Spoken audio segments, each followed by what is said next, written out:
नमस्कार भाई बहनों। आज हिंदी कक्षा 10 अध्याय पहला सूरदास से आज अपने शुरू करते हैं।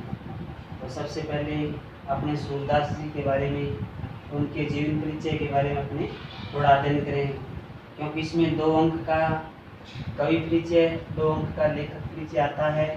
तो सबसे पहले इसके अध्याय को शुरू करने से पहले अपने को सूरदास जी के बारे में, जीवन परिचय के बारे में संक्षिप्त जीवन परिचय पूछा जाता है कक्षा 10 में।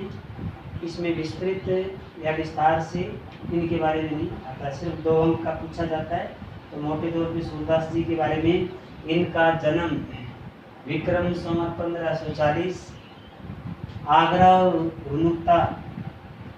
और मथुरा के बीच में रुनुक्ता गांव में हुआ था, और कुछ दिल्ली के पास विद्वान से ही ग्राम मानते हैं। तो अभी विद्वानों में कुछ ही मतभेद है। उसके बाद में अपने लेते हैं ये किस काल के कवि थे। तो जैसे हिंदी साहित्य को अलग अलग कालों में बांटा गया है। भक्ति काल है, रीति काल है, आदि काल है, वीरगाथा काल है, आधुनिक काल है। इस प्रकार कालों में बांटा गया। तो काल के बारे में भी अपने जानकारी लेनी जरूरी है।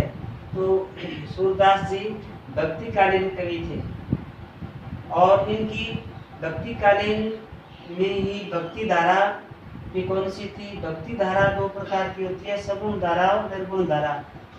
तो सूरदास जी सगुण धारा के कवि माने जाते हैं। अब भक्ति भाव का प्रकार कौन सा है। तो भक्ति भाव सख्य भाव की रेल। भक्ति 2 प्रकार का होता है, एक तो दास्य भाव, एक सख्य भाव।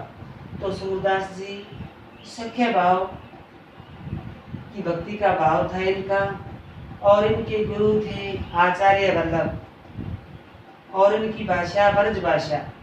तो इन्होंने अपने जितनी भी रचनाएं लिखी है वो ब्रज भाषा के अंदर लिखी गई है।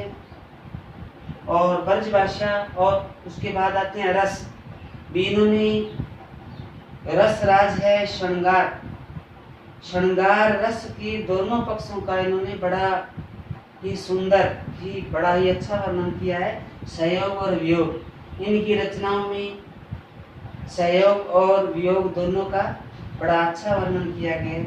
इनकी रचनाएं, सूरदास जी की मुख्य रचनाएं सूर सागर, पहली रचना, दूसरी साहित्य लहरी, तीसरी सुर श्रावली। तो ये 3 रचनाएं इनकी हिंदी साहित्य के अंदर बहुत ही सुंदर और अच्छी रचनाएं हैं।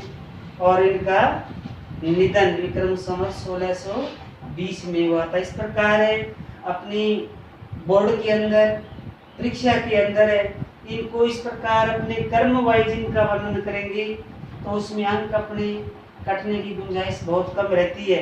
इनके जन्म पे, काल पे, भक्ति का प्रकार, भाषा, रस और रचनाएं, और इनका निधन। तो हिंदी साहित्य में अष्टछाव कवियों के अंदर इनका पहला स्थान माना जाता है। और इनकी अधिकांश रचनाएं श्री कृष्ण को समर्पित रही है। श्री कृष्ण भी इनकी रचनाओं के वर्णन विषय रहे। इनकी रचनाओं का वर्णन विषय है श्री कृष्ण। तो आइए अपने इस अध्याय के पहले पद का अब अपनी सलाह करेंगे। तो सबसे पहले इनकी व्याख्या करने से पहले इनका व्याख्या, संदर्भ, विशेष, इस प्रकार तीनों का वर्णन करना है।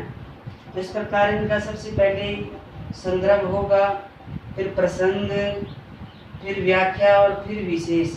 इस प्रकार इनकी तीनों के अंक विभाजन किए जाते हैं, उनके अनुसार इनके मिलते हैं।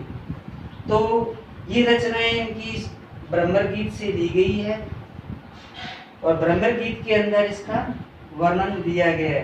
तो अपने प्रत्येक शब्द पे दृष्टि डालेंगे, यानी एक पंक्ति के अंदर जितने शब्द है उन सभी शब्दों का अर्थ समझते हुए फिर इनकी आगे अपने व्याख्या करेंगे। तो शुरू करते हैं प्रथम पंक्ति से अपने। बूझत श्याम कौन तू गोरी। बूझत मन होता है पूछना, श्याम श्री कृष्ण कौन, तू गोरी। यहाँ गोरी शब्द राधा के लिए आया है। ये उस समय का वर्णन है जब श्री कृष्ण की राधा से प्रथम बार भेंट होती है।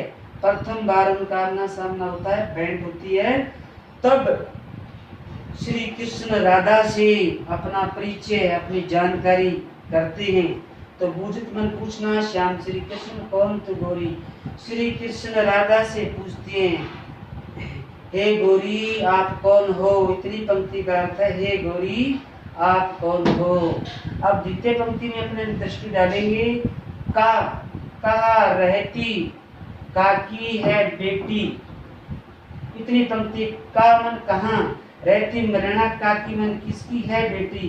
तो श्री कृष्ण इनको कहते हैं, हे गोरी तुम कौन हो, कहाँ पर रहती हो। का रहती, का की है बेटी। अब आगे इसकी पंक्ति में, नहीं कबहू ब्रज की खोरी।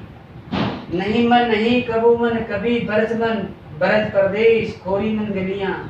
कह मैंने आज तक आपको ब्रज की गलियों में कभी नहीं देखा है। ये श्री कृष्ण राधा से प्रश्न करते हैं, गोरी तुम कौन हो, कहाँ पर रहती हो और किसकी बेटी हो। आज तक ब्रज की गलियों में आपको देखा नहीं। अब इस प्रथम पंक्ति में श्री कृष्ण राधा से प्रश्न करते हैं, इसके प्रत्युत्तर में द्वितीय पंक्ति में राधा श्री कृष्ण कहती है, काहे को हम ब्रज तन आवती। काहे मन क्यों, क्यों हम ब्रज तन मन आव गलियां आवती बनाना। हम ब्रज की गलियों में अनावश्यक क्यों आए, हम ब्रज की गलियों में क्यों आए। खेलत रहती, खेलत मन खेलना, रहती मरण आपनी पोरी, पोरी मन घर की दहलीज मुख्य दरवाजा। कह हम कभी ब्रज की गलियों में हम नहीं आते हैं, हम तो हमारे घर की मुख्य दरवाजे, मुख्य दहलीज पर ही हम खेलते रहते हैं। इस पंक्ति में राधा, प्रथम पंक्ति में श्री कृष्ण प्रश्न करते हैं, द्वितीय पंक्ति में राधा उसका उत्तर दिया। तृतीय पंक्ति में स्वयं राधा कहती है, सुनत, सुनत मन सुनना, रहती मरण हमने सुना है, सौनने कानों से नंद, श्री नंद बाबा लोठा मन बेटा। क्या हमने इतना तो जरूर सुना। यानी राधा अपनी वाक चातुर्य से श्री कृष्ण को प्रत्युत्तर देती है कि हमने सुना है क्या यहाँ नंद का बेटा रहता है। क्या हमने ऐसे सुनाया कि ब्रज के अंदर नंद का बेटा रहता है। करत मन करता, फिरत मन फिरता, माखन दधी मन दही चोरी। क्या हमने इतना अवश्य कानों से सुना है, इतना हमने सुनने को आया है क्या यहाँ पर नंद का पुत्र श्री कृष्ण रहता है और वो गलियों में माखन और दही की चोरी करता है। अब श्री कृष्ण अपनी वाक पटुता से, वाक चातुर्य से राधा के प्रश्न का उत्तर देते हैं। तुम रो मन तुम्हारा, का मन क्या चोरी हमने ले मन लिया है। तो अब श्री कृष्ण ने अपनी वाक चातुर्य से राधा को उत्तर देते, हे राधे हमने आपका क्या चुराया है, हमने आपका क्या चुरा लिया है। इस प्रकार प्रत्युत्तर देते। उसके बाद श्री कृष्ण राधा को खेलने का प्रस्ताव देते। खेलन चलो संग, मिली मन मिलना, जोड़ी मन जोड़ी।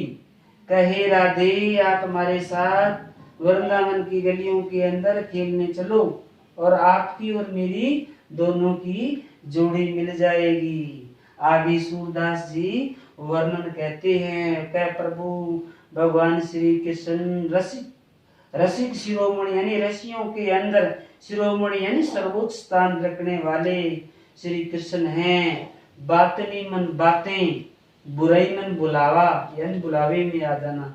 राधिका मन राधा, भोरी मन भोली यानी रसियों में रसिक प्रवृत्ति के श्री कृष्ण ने राधा को अपनी बातों की में मनवा लिया और वो बातों में बातनी मन बातें, बुराई मन बोली। श्री कृष्ण की बातों में आकर श्री कृष्ण के संग खेलने का उन्होंने प्रस्ताव स्वीकार कर लिया। तो इस प्रकार इनकी व्याख्या होगी। फिर उसमें विशेष यानी विशेष का वर्णन होगा। इसके अंदर छंद है, अलंकार है, उनका 3 पंक्तियों में अपने को वर्णन करना है और इनमें जो कठिन शब्दार्थ होती है उनको एक तरफ अलग उनके कठिन शब्दों का अर्थ कठिन शब्दों का अर्थ दिया जाता है, तो बोर्ड के अंदर कठिन शब्दों के अर्थ की अलग से अंक मिलते हैं।